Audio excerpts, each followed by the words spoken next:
Hello दोस्तों, मैं गणेश कुमार स्वागत करता हूं आप सभी का हमारे यूट्यूब चैनल आर के साइंस कोचिंग में। दोस्तों, आज की वीडियो में हम पढ़ने वाले हैं मानव श्वसन तंत्र की क्रियाविधि। पिछली वीडियो में हमने पढ़ा है मानव श्वसन तंत्र की बनावट। तो दोस्तों, यदि आपने नहीं देखा तो आप पहले उस वीडियो को भी देख लें या देख लेंगे कभी, तब आपको ज़्यादा समझ में आएगा। तो दोस्तों, मानव का मुख्य श्वसन अंग फेफड़ा है, जो गुलाबी स्पंजी होता है। और फेफड़े के ऊपर एक झिल्ली होती है जिसे हम कहते हैं प्लूरल मेम्ब्रेन। याद रखिएगा क्या? प्लूरल मेम्ब्रेन और फेफड़े के बीच, यदि मैं इसको फेफड़ा कह रहा हूँ तो आप समझ जाइए कि फेफड़े के ऊपर यह एक मेम्ब्रेन है जिसे हम कहते हैं प्लूरल मेम्ब्रेन, और फेफड़ा और प्लूरल मेम्ब्रेन के बीच के स्थान को कहते हैं प्लूरल गुहा, यानी कि प्लूरल कैविटी। प्लूरल कैविटी में एक द्रव्य भरा रहता है जिसे हम कहते हैं प्लूरल दर्भ। तो प्लूरल दर्भ का क्या कार्य है? तो फेफड़ा जो कि हमारे क्या है, चेस्ट कैविटी जो है उसमें सुरक्षित रहता है।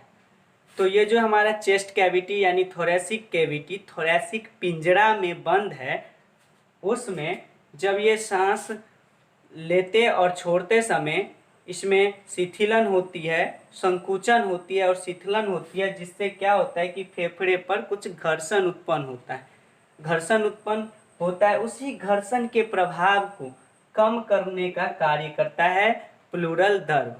अगर ये प्लूरल दर्भ नहीं रहे तो बार बार फैलने और सिकुड़ने से फेफड़ा क्षतिग्रस्त हो सकता है। ठीक है दोस्तों, तो अब देखिए, श्वसन दो क्रियाओं का सम्मिलित रूप है। एक है प्रश्वास और दूसरा है उच्छ्वास। प्रश्वास को इंग्लिश में इंस्पिरेशन कहते हैं। प्रश्वास को आप अंतः श्वसन भी कह सकते हैं। प्रश्वास ऐसा कौन सी क्रिया है? तो वायु का फेफड़े में प्रवेश करना ही प्रश्वास कहलाता है, इंस्पिरेशन कहलाता है। ऐसे कि हमने यही हो गया प्रश्वास। और प्रश्वास के बाद जो आप तुरंत कुछ सेकंड के बाद आप गैस छोड़ते हैं, मतलब नाक द्वारा जो भी वायु बाहर आता है, वो जो क्रिया हो रहा है वायु का फेफड़े से बाहर आने की क्रिया उच्छ्वास कहलाता है, यानी एक्सपायरेशन कहलाता है। इस तरह से प्रश्वास और उच्छ्वास जुड़ के एक श्वसन हुआ, एक ब्रीथिंग हुई, जिसे हम कहते हैं श्वासोच्छ्वास या ब्रीथिंग। ठीक है, प्रश्वास प्लस उच्छ्वास श्वासोच्छ्वास कहलाती है। पूछा जा सकता है श्वासोच्छ्वास क्या है? तो प्रश्वास और उच्छ्वास के सम्मिलित रूप को श्वासोच्छ्वास कहते हैं, जो कि एक ब्रीथिंग है। तो दोस्तों, 1 मिनट में मानव बॉडी जो है 12 से 16 बार सांस ले सकता है और छोड़ सकता है, यानी ब्रीथिंग कर सकता है। और प्रत्येक ब्रीथिंग में एक बार इंस्पिरेशन और एक बार एक्सपायरेशन कर सकता है। तो एक बार इंस्पिरेशन और एक बार एक्सपायरेशन करने में लगभग 12 से 8 सेकेंड का समय लगता है। अब देखिए, अलग अलग व्यक्तियों में यह समय जो है वैरी कर सकता है, बदल सकता है, भिन्न भिन्न हो सकता है। ठीक है, तो अब हम बात करते हैं कि ऐसा क्या कारण है कि वायु इंस्पिरेशन हो जाती है। तो आप खुद दिमाग लगा सकते हैं कि वायुमंडल में 21% ऑक्सीजन है, जो कि बहुत बड़ा हिस्सा है। 21% कम हिस्सा नहीं हुआ। ठीक है, 78% जो नाइट्रोजन है। कार्बन डाइऑक्साइड 0.03% है। तो कार्बन डाइऑक्साइड की मात्रा कम है। इतनी ही कार्बन डाइऑक्साइड में तो हम गर्मी महीना में जलने लगते हैं। ठीक है, वो टेम्परेचर बढ़ाने का काम करता है। तो आप देखिए कि ऑक्सीजन की इतनी बड़ी मात्रा होने के कारण ऑक्सीजन जो है वायु में कुछ दबाव डालता है। वायु का एक खुद का क्या है, एटमॉस्फेरिक प्रेशर है, वायुमंडलीय दाब है, जो 76 mm पारे के स्तंभ के बराबर है। तो यही वायुमंडलीय दाब के कारण फेफड़े पर एक प्रेशर बनेगा, एक दबाव बनेगा। वही वायुमंडलीय दाब हमारे ऊपर भी दबाव बनाए रखता है। तो ये वायुमंडलीय दाब अगर फेफड़े के दाब से अधिक रहे, या आप कह सकते हैं फेफड़े का दाब वायुमंडल के दाब से कम रहेगा, तभी वायु का जो भी गैसेज हैं वो फेफड़े में प्रवेश कर जाएगी, है कि नहीं है। फेफड़े का जो भी प्रेशर है वो कम रहेगा, तभी तो कोई चीज़ अंदर जा पाएगा। जैसे आप टायर में हवा भराने जाते हैं, तो टायर यदि पूरी तरह से फुल रहेगा तो उसमें बाहर से कितना प्रेशर लगाएंगे, हवा जाएगा? नहीं जाएगा। तो वही कह रहे हैं कि यहाँ क्या होना चाहिए, दबाव कम होना चाहिए। हवा कम रहेगा तो दबाव भी कम रहेगा। तो फेफड़े का खुद का दबाव कम रहेगा तो बाहरी वायुमंडल के जो गैसेज हैं वो प्रवेश कर जाएंगे। यानी इंस्पिरेशन के समय फेफड़े का जो भी प्रेशर है वो कम होता है और वायुमंडल का जो प्रेशर है वो ज़्यादा होता है। तो वायुमंडल के प्रेशर और फेफड़े के प्रेशर के अंतर जो इस तरह से बदलते रहते हैं, इंस्पिरेशन के समय बदलते रहते हैं, एक्सपिरेशन के समय बदलते हैं। एक्सपिरेशन कैसे होगा? जब आप ही सोचिए कि जब अत्यधिक हवा आप भर देते हैं टायर में तो कुछ देर के बाद आवाज़ कर जाता है, यानी क्या, उसमें प्रेशर ज़्यादा हो गया और उसकी जो सतह है टायर की वो बर्दाश्त नहीं कर पा रही। तो वही होता है, जब आवश्यकता से ज़्यादा फेफड़े में वायु का मात्रा बढ़ जाता है, वॉल्यूम बढ़ जाता है, तो फेफड़े पर एक दबाव उत्पन्न होता है जो कि वायुमंडलीय दाब से अधिक होता है। तो वो वायु भी जो गमन करता है अधिक प्रेशर से कम प्रेशर की ओर, तो वो अधिक प्रेशर हो गया, सारा वायु जो है वायुमंडलीय वायु में इनहेल हो जाएगा, बाहर निकल जाएगा। ठीक है, तो अब हम आपको बताते हैं कारण कि ऐसा क्या हो जाता है कि फेफड़े का वायु का दाब बढ़ जाता है कभी और कभी घट जाता है। वायुमंडल का दाब घटता बढ़ता नहीं है, घटेगा बढ़ेगा फेफड़े का दाब।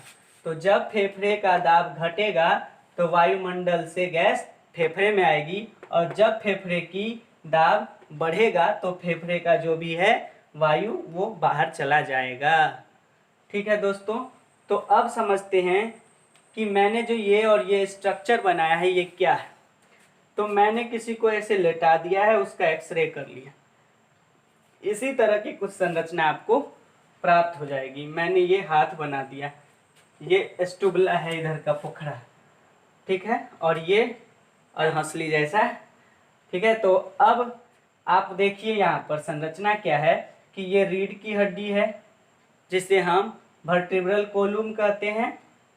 ठीक है, और यहाँ पर अगर हम ही ऐसे सो जाए, ठीक है, तो क्या होगा, कैसे देखेंगे आप? रीढ़ की हड्डी दिखेगी, स्टुबला जो कि मैंने ऐसे उठा दिया इसमें ताकि आप स्पष्ट देख सकें।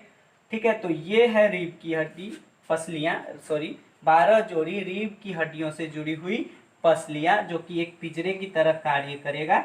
और ये है वर्टिब्रल कोलुम, रीढ़ की हड्डी, और ये स्टर्नम है, हमारे छाती के बीचों बीच सारी पसलियों को जोड़ने के लिए एक कार्टिलेज की बनी हुई संरचना होती है, उपास्थि की बनी हुई संरचना होती है, जिसे हम क्या बोलते हैं, स्टर्नम बोलते हैं। क्या बोलते हैं? स्टर्नम। तो ये स्टर्नम है, ये 12 जोड़ी पसलियाँ जितनी इधर उतनी ही इधर भी होती है। ठीक है, अब आप एक और संरचना देख रहे होंगे, ये है डायफ्राम जो कि मैंने यहाँ बना के दिखाया। ये डायफ्राम है, इसके बाद पेट की ये गुहा होगी। यानी क्या सब आप देख रहे हैं? आप देख रहे हैं कि डोर्सल साइड में क्या पाया जाता है? Vertebral column. डोर्सल साइड में वर्टिब्रल कोलुम यानी पृष्ठ सतह में वर्टिब्रल कोलुम पाया जाता है। और इधर ये जो वेंट्रल सरफेस है, वेंट्रल सरफेस में स्टर्नम पाया जाता है। और पार्श्व भाग है कि नहीं? अरे ये इस तरह से बगल की भाग हुई कि नहीं?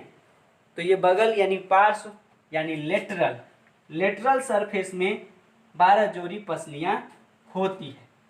तो ये पसलियाँ, ये वर्टिब्रल कोलम और ये स्टर्नम, और एक संरचना जो है डायफ्राम, जो कि हमारी यहाँ होती है पसलियों के बाद, और पेट की जो आंतें होती है उससे ऊपर, वो यानी पेट की कैविटी और चेस्ट की कैविटी को अलग करने का काम करता है। थोरैसिक कैविटी और एब्डोमिनल कैविटी को अलग करने का काम डायफ्राम ही करता है। तो क्या है, नीचे की ओर क्या है, डायफ्राम है। पीछे क्या है, पीछे डॉर्सल साइड में वर्टिब्रल कोलम है। पार्श्व साइड से क्या है, 12 जोड़ी पसलियां हैं। और आगे की ओर यहाँ पर वेंट्रल साइड में पाया जाता है स्टर्नम। तो ये सारी संरचना मिल के एक केज बनाता है, एक पिंजरा टाइप की संरचना बनाता है, जिसे हम थोरैसिक कैविटी कहते हैं। तो थोरैसिक कैविटी आप समझ गए। ये संरचना आप देखकर आप यहाँ गौर करें, मैंने कुछ बनाया है। ये जो पसलियाँ हैं, तो ये एक पसली और ये दूसरी पसली। तो पसली के बीच में दो तरह की पेशियाँ पाई जाती है, मसल्स के लेयर पाए जाते हैं। ठीक है, तो आप एक देख सकते हैं कि कुछ इस तरह से बाहर से मसल्स है और एक अंदर से मसल्स है। तो बाहर की जो मसल्स है उसे हम कहते हैं एक्सटर्नल इंटरकॉस्टल मसल। वैसे तो रीढ़ की हड्डियों के बीच की पेशियों को कहते हैं, एक होता है इंटरनल कॉस्टल मसल्स, दूसरा क्या है, एक्सटर्नल कॉस्टल मसल्स। तो आपको अब हम बताने वाले हैं, जो कि बहुत ही इम्पोर्टेंट पार्ट है इसका, कि किस तरह से इसका प्रेशर कम और ज़्यादा होता है।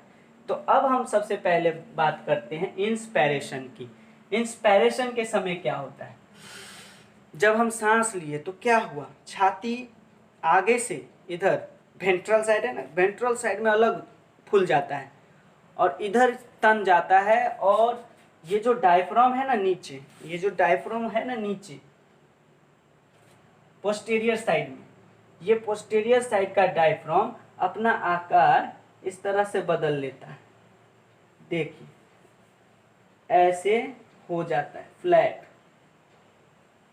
फ्लैट हो जाता है, जिससे क्या हुआ कि आयतन, ये जो फेफड़ा के बीच में इतना जगह था, अब जो है इतना ज़्यादा जगह हो गया, यानी आयतन बढ़ गया। फेफड़ा तो वही है, आयतन बढ़ गया। ठीक है, तो ये जो क्वालिटी है डायफ्राम की, इस तरह से होने का, फ्लैट हो जाने का, पहले ये डम शेप था, ऐसा अलगा हुआ संरचना था, वो अभी फ्लैट कैसे होगी, चपटा कैसे हो गया।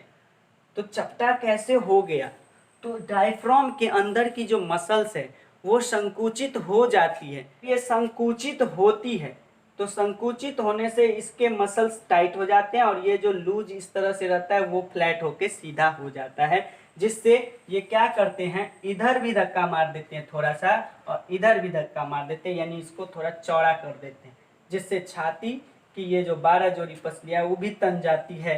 और डायफ्राम से इधर क्या होता है, पीछे की साइड से, पीछे की ये है, पीछे नीचे की तरफ संरचना एक साथ ही डायफ्राम की मसल्स संकुचित होती है, और उसी समय intercostal muscles, external costal muscle नहीं, इंटरकॉस्टल मसल्स।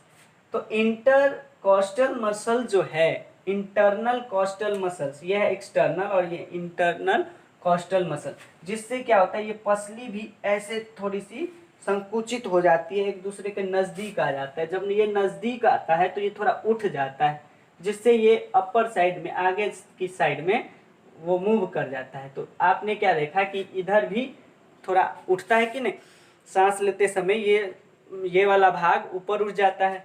क्यों उठा, क्योंकि ये इंटरकॉस्टल मसल्स संकुचित हुई, जिससे पसलियाँ ऊपर की ओर भाग गई।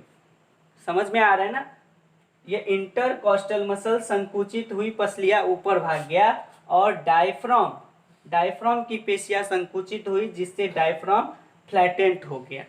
अब किधर वॉल्यूम बढ़ गया, आप देख सकते हैं, इतना वॉल्यूम ये नीचे की ओर एंटीरियर पोस्टीरियर एक्सिस में वॉल्यूम बढ़ गया। अब इंटीरियर पोस्टीरियर एक्सिस कैसे बोल रहे हैं हम, तो आप क्या कीजिए, ऐसे करके एक एक्सिस बनाइए।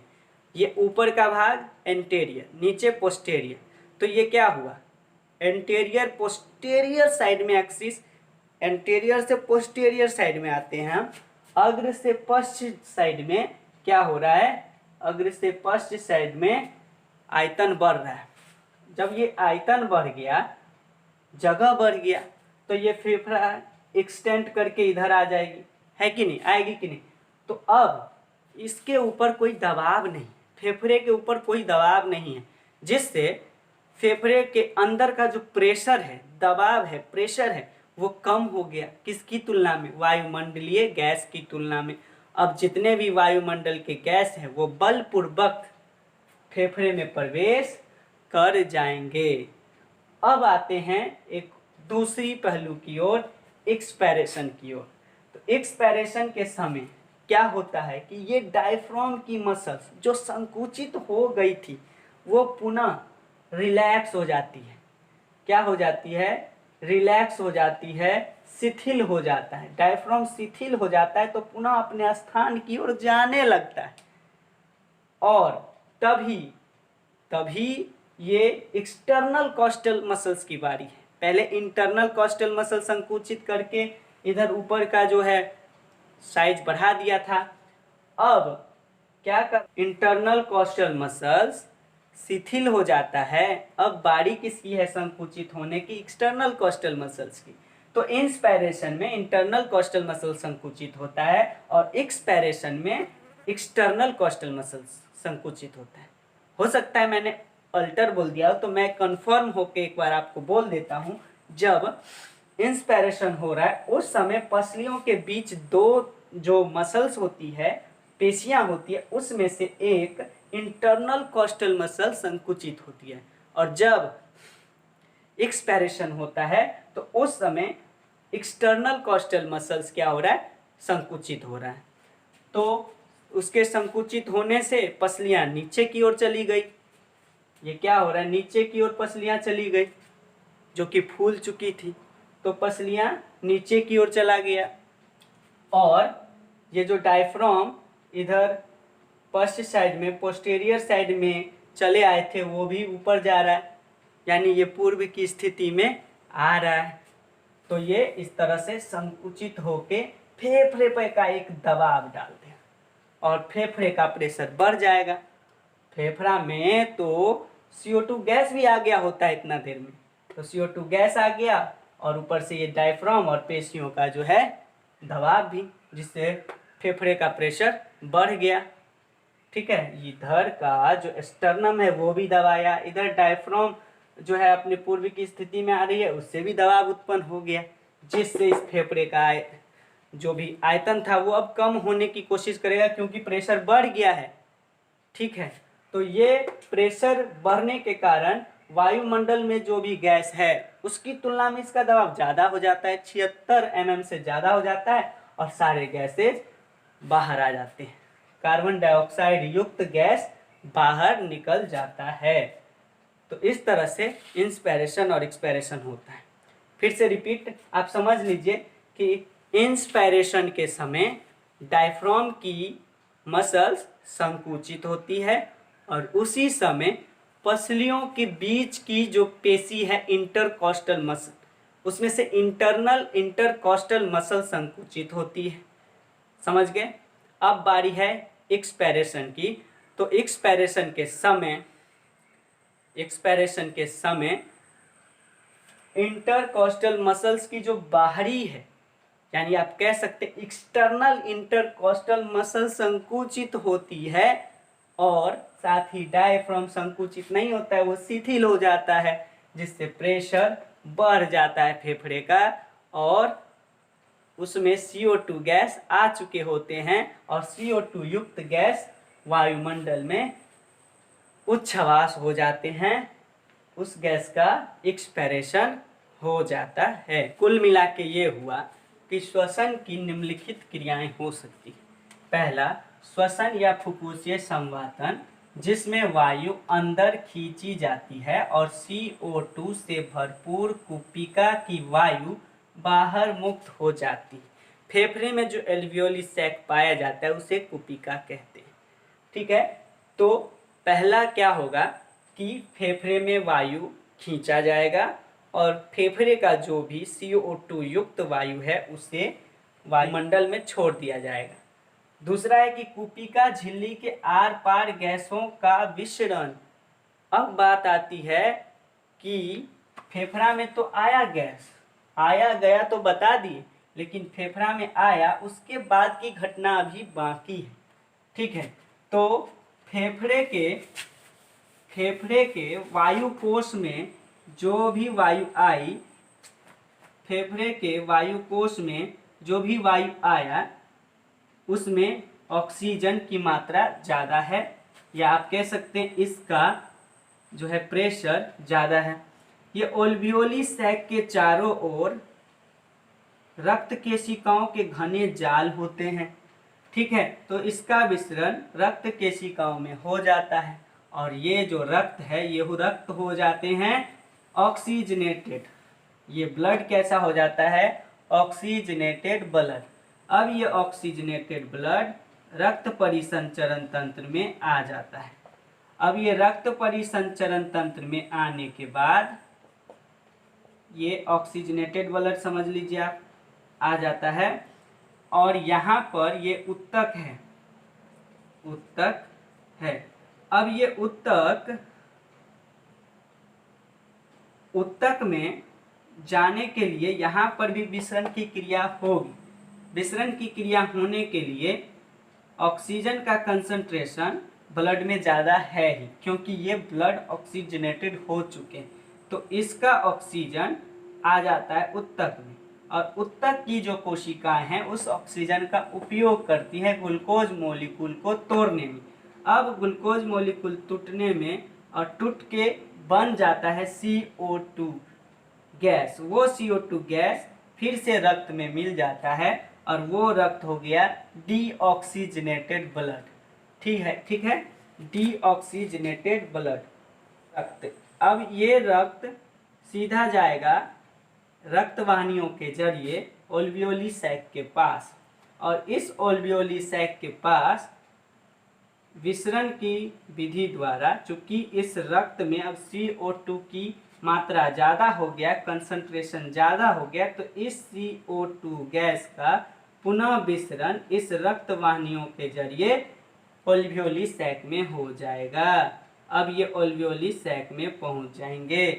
अब यहाँ पर एक्सपैरेशन की क्रिया होगी और एक्सपैरेशन की क्रिया कैसी होगी? जब डायफ्राम इसे ऊपर की ओर एक्सटेंड करेगा और ये भी इधर से स्टर्नम का भी प्रेशर लगेगा और एब्डोमिनल कैविटी से ये जो डायफ्राम है वो भी धक्का मारेगा, यानी पोस्टीरियर से एंटीरियर की ओर बल लगेगा और फेफड़े का प्रेशर बढ़ जाएगा और जो भी फेफड़े में ओल्वियोली है उससे CO2 निकल के बाहर ट्रैकिया की ओर जाएगा और नासिका छिद्र से बाहरी वातावरण में मुक्त हो जाएगा।